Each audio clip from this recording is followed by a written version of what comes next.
2021 is well in the books by now, which means it's time for me to do what everyone else has long since done. Make a video talking about my favorite games of 2021! Last year was probably the most blink and forget it year for me in my entire life. A second year of lockdown and a lot of life spent in this room means that it all blurs together, and I can really only remember the games I played by looking at my PlayStation trophies and looking at the videos I put out. I got to cover a couple of my new favorite games in Super Monkey Ball Banana Mania and Lost Judgment, which is my overall favorite game that I played this year, and I also got to cover two that disappointed me for vastly different reasons: Sonic Colors Ultimate and Balan Wonderworld. I kinda don't have anything more to say about those games than I did in those videos, so let's just meander through the rest of what I played for myself. Kicking things off is Sackboy: A Big Adventure, which I played on PlayStation 5. Coming from the typically lovely Sumo Digital, I didn't really have any expectations or hopes going into this one, which means I was surprised to find out that it was an exceedingly charming romp through a menagerie of fun, creative levels. It shines when played with friends, but as obligations got in the way, I just played the rest by myself since I was renting the game, and hey, I still had a blast. It's exactly the kind of game I wish PlayStation put out more often, and it seems to have been relatively overlooked. At least I don't hear people talk about it as much as I feel they should. It also launched on PlayStation 4, so if Super Mario 3D World left a hole in your heart that other 3D platformers haven't quite filled, this needs to be the next game you play. Just trust me. Speaking of, I also rented the Switch release of Super Mario 3D World around the time we did Super Mario Oddities over at the Charity Room this year. I played the Wii U release of this game quite a lot back in the day, so while it didn't quite grab my interest to give another full run-through on Switch by myself, the included Bowser's Fury release grabbed my interest much more by comparison. I'll admit, the high praise this title received may have built it up a bit too much for me. At its best, I was enamored with its unique mood and setting and adoring the myriad of small touches strewn across the various islands. And at its worst, I was a little more lost with some of its unintuitive designs that I'm just not used to grappling with in 3D Mario titles. The titular Bowser's Fury mechanic resulted in bosses that sometimes advanced my ability to move on in the game, and other times I'd have to do 2 fights in a row to open up more of the world. And I'm still not sure what happened with that in my playthrough. I probably did something wrong, but it was confusing. But even at its worst, it's still a great spot better than a lot of other games I played this year, so while it wasn't the groundbreaking look into Mario's future that I was expecting, it's a glance I'm glad I made the time to take.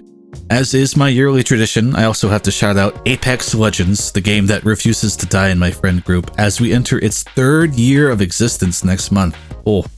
Its new map, Storm Point, may have made the first major strike in weaning us off the game though, as we've certainly played a lot less since it was introduced.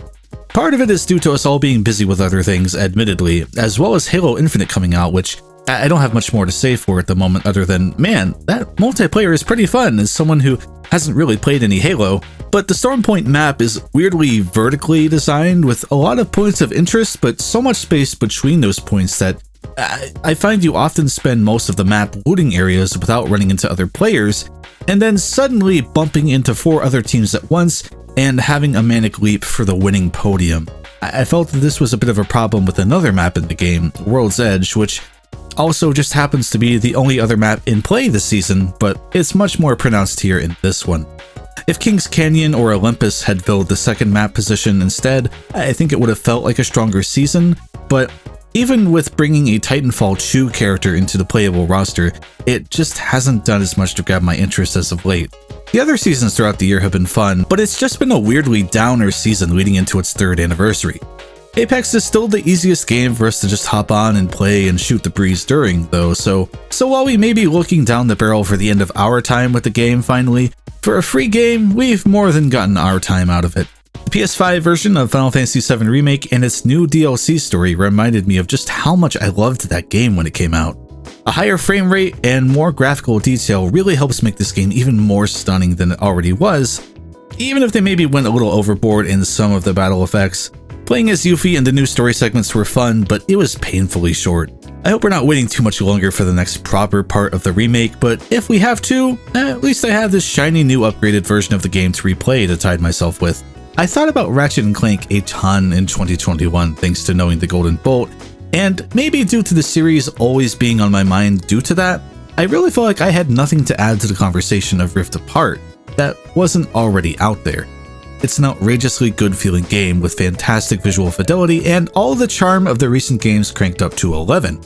My only legitimate complaint is that I wish there was more of it, and if that's the only complaint I can walk away with, then I'd say it did a pretty damn good job of existing. Now that said, personally, after 2 decades of Ratchet games and still meandering along to whatever narrative endpoint the PS3 games never really got around to, I'm really hoping Rivet takes the lead role next and gives the new writers of the series a cleaner slate to start fleshing out. I don't want Ratchet to go away entirely, but if Insomniac can't get off the pot with his tale, I'm ready for him to get a break and let someone else do something interesting.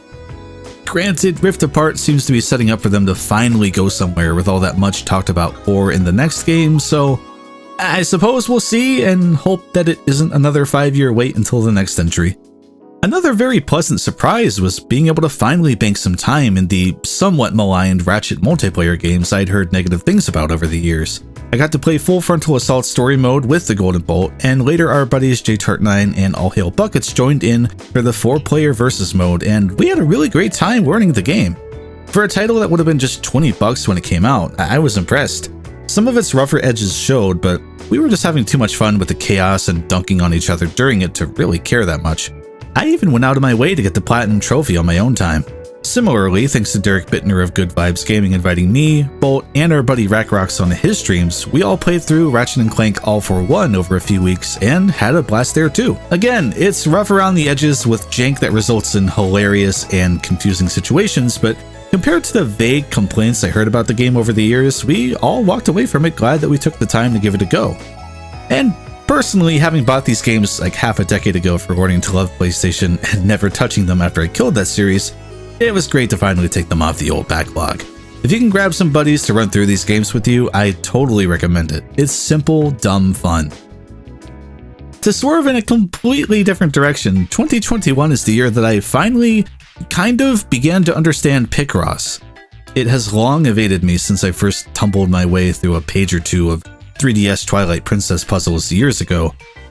The immensely warm allure of classic Sega sprite art adorning aggressively intimidating puzzle rows finally brought me into a refreshing sense of enlightenment. Now I can get through most puzzles with merely a couple mistakes instead of dozens, my brain no longer stalling out, all to meet a wonderful maiden of serotonin at the end with familiar images. Why yes, Metal Sonic did debut in Sonic the Hedgehog 3. Thank you, Picross S Genesis and Master System Edition. No, I won't shame you publicly for daring to get such vital information wrong. I've spent 25 hours on Picross S Genesis and Master System Edition, and I've yet to clear every page of the normal Picross puzzles. I haven't even begun to delve into the other 3 Picross modes available. Maybe they're all terrible and I have yet to find out, but maybe they're even better. Wow. I also bought Picross S5 on sale, and Picross 3D, and modded my 3DS so that it can play Picross 3D Round 2's European physical copy when I get to it, because hyperfixation is the bane of my existence. But someday I will return and cross those pics, and you will be very, very impressed with me. Candidly put, hyperfixation and my Switch went hand in hand this year. I didn't play much on the platform, but when I went in, I went in. This led to a pitiable result a few months back when the hollowed, cursed incantation of a desire spread through my mind like a disease. Hey, what if I had a living dex? That way when new Pokemon games come out, I've already done all the work of catching old Pokemon, instead of haphazardly catching a third of a Pokédex each game and never actually catching them all. My dopamine and serotonin sensors went off the charts, and I was off to the races. All the time I'd put into Pokemon Sword prior to that ill-fated thought is archived for your viewing pleasure on this very channel. It was about 20 hours or so, and now I have about 115 hours played. I also went and spent a couple hours transferring Pokemon from my very active Pokemon Go account to Pokemon Home, and even wrapped up my Pokédex in Let's Go Eevee along the way. Put simply, for a month, I played Pokemon. A lot of Pokemon. I'm still missing a couple hundred from my living dex, but I needed a break. It's not you, it's me, I said as I looked into Pikachu's understanding eyes. Someday, when we've both grown, Perhaps we'll meet again and pick up where we left off. Maybe. Finally, with mere minutes to spare as 2021 gasped its final, audible, germ-filled breath, I leapt to the credits in the PS4 version of Final Fantasy IX for the first time. FF9 is a game I had tried to get into off and on ever since getting a PS1 copy at a yard sale as a kid, but it never quite clicked with me until about a month ago. Finally giving in and deciding to just follow a guide was a great decision, and I'm trying to let myself be more open to just following a walkthrough for games that I'll otherwise never make myself get through. My brain loves to get stuck on silly fallacies such as I don't want to miss anything in this game where it may be optimal to get everything, but I don't always want to be looking at a guide while playing it. FF9 was the game that would always test that, with its mail-delivering quest laced across 4 separate discs of content, having to know where to look for adorable letter-requesting Moogles at all times throughout the game so as to not miss any. Some bosses have incredibly helpful weapons and items that you need to use an ability to steal from, and with some of these items having low success rates for stealing, it's hard to know what you're doing without a guide. Plus, if you want all the trophies in this game, which I did for some reason, you have to open up almost every treasure chest in the game, essentially, and a lot of them are hidden just behind objects on screen, and it's especially frustrating when, if, like me, you also got the notoriously fruitless Play Online strategy guide with it that constantly asks you to go to web pages for the actual information you seek. Books shouldn't be burned, but maybe this one deserves a little singe, just to make sure it knows what it's done. All that said, it gives an idea of the kind of meticulous planning one may want to do when playing FF9, so embracing a great screen-by-screen walkthrough finally let my stupid, dumb brain focus on just enjoying the game at my leisure. The included cheats for infinite health, no enemy encounters, and 4x speed helped too. While I still don't like how the game feels designed to sell you a strategy guide, and while I found the last disc and a half to more or less abandon everything about the game I was loving up until that point, I still loved everything else about the game up until that point. Its world and warring kingdoms and their history and cultures enthralled me. The look of the lands and the melancholic atmospheres, it's certified good stuff. To just risk spoiling it and tackling it outright though, the end of the game, spoilers, deals with delving into how most JRPGs usually tend to end. By confronting some higher deity, the characters seem to have mostly resolved their interesting arcs before Disc 3 ends, and newer additions to the party don't get nearly as much fleshing out as I wanted them to.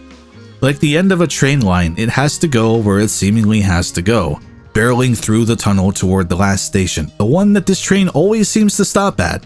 Most people have gotten off by then, and you're left with some solitude and understanding that this is the end. It has to go here. There's no subversion or refreshing new stop you didn't expect. And for as weighty and theoretically interesting as the concept of killing fate and defying a god is, when it's a trope of the genre, it feels ironically routine. I should have expected it from a game so focused on paying tribute to the hallmarks of the games that came before it, but my disappointment with this comes from a place of genuinely loving everything else about it. Despite my sour grapes about this, the actual ending scenes still moved me to tears, and it was great to see where all the characters wound up and how the bow was tied across the entire package.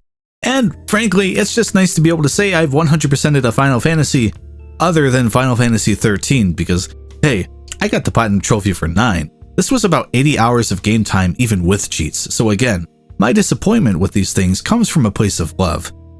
I'm extremely interested to see what comes of this cartoon in the works for the game and what form this rumored Final Fantasy IX remake takes, if it even exists.